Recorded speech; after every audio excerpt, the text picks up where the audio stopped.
I'm gonna explain this to you, what a chain is. The game teaches you chains, but they don't teach you about this important thing called spell speeds. Spell speeds is really what I'm gonna talk to you about. Spell speeds discuss the priority and speed of cards in the game. Just because it says spell speed doesn't mean it has something to do with a spell card.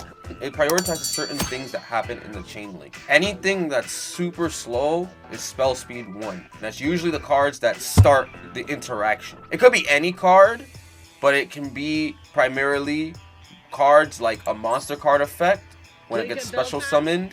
It can be a card that just activates, so like Pot of Desires is a normal spell card.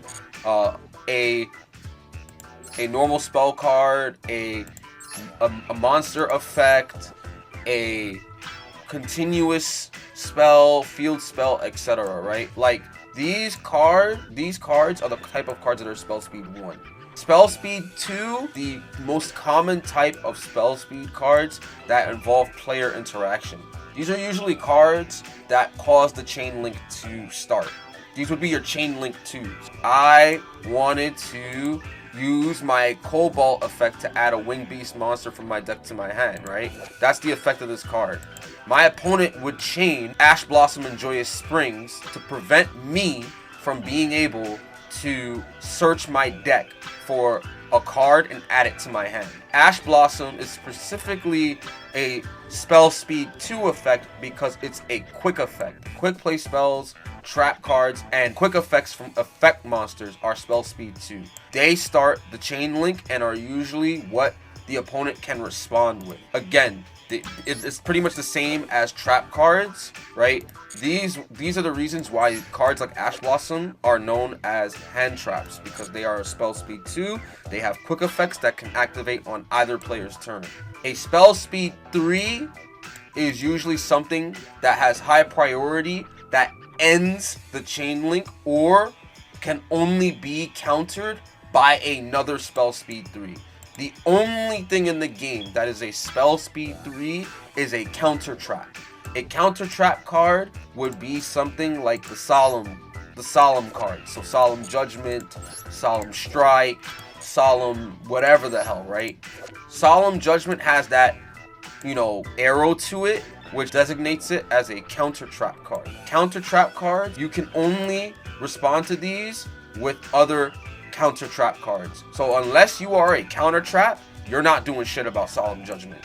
Things like counter traps are the highest spell speed, and they basically are made to end chain links. Knowing spell speeds are important because they explain why certain things you're not able to respond to. Like when someone uses, for example, if you fight an Eldritch player and they play a card like this on you, Golden Land Forever, right? And they negate your monster effect or spell or trap card because they have the Golden Lord on the board. This has a counter trap. So you're going to need another card that has that arrow to stop it.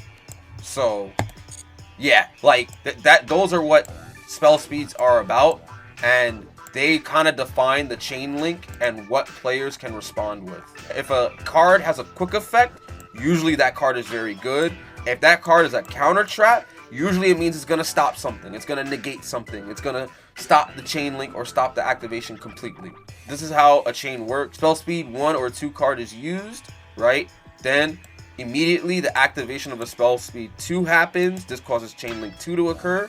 Chain link 3, a spell speed 2 or 3 card is used against chain link 2. So if you got another spell speed 2, so another quick effect, or a spell speed 3, that'll activate.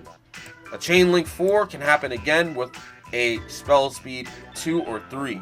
But if it was a chain link 3 and they use a spell speed 3 like a Solemn Judgment, then you can only activate another spell speed 3. So they give you an example here. They say chain link 1, Heavy Storm.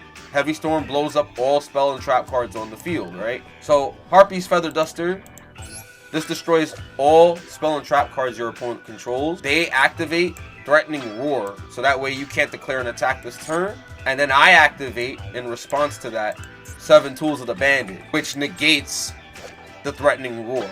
It's a counter trap, so unless they have another spell speed 3, they're not negating this. So anything like Solemn Judgment, like I said before, Solemn Strike, right? Anything with mostly just like Solemn Judgment when a spell or trap would be activated, Scolding when you know, if a spell or trap card would be activated, things like that. That's what would stop the 7 tools. But anything else, no, it doesn't. And then you work the chain link back. Order of activation is always from 1 to 4. Order of resolution is always backwards. So that is how chain links work. The way the game teaches you chain links in this game is they don't. So chains are created by the effect of a card in response to the activation of another card effect. Like, it's basically, oh, they activate Offerings to the Doom, then they activate Destruction Jammer, which stops the Offerings to the Doom, right? But they don't actually go about explaining the chain link further than this. So I'm going to play Harpy's Feather Duster, and I'm going to hope they have something to stop this. They do. They're activating their Fires of Doomsday because they don't want it to get destroyed. So they want to activate their tokens here. See that?